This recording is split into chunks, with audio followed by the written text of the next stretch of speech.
हम रोज पैसा कमाते हैं। हम समझते हैं कि अगर रकम बढ़ रही है तो हम सुरक्षित हैं। लेकिन एक सवाल है जो शायद आपने कभी खुद से नहीं पूछा। अगर पैसा मौजूद हो मगर उसकी कीमत मर चुकी हो तो? इतिहास हमें बताता है कि साम्राज्य तलवार से नहीं गिरते, वे तब गिरते हैं जब उनका पैसा झूठ बोलने लगता है।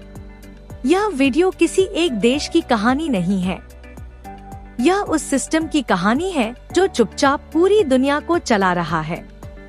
एक ऐसा संकट जो खबरों में नहीं आता, लेकिन हर वेतन, हर कीमत, हर बचत को धीरे धीरे खा जाता है। और सबसे खतरनाक बात, अधिकांश लोग यह सब होते हुए भी कुछ नहीं देख पाते। पृष्ठभूमि, पैसा आखिर है क्या? हम पैसे को नोट, सिक्के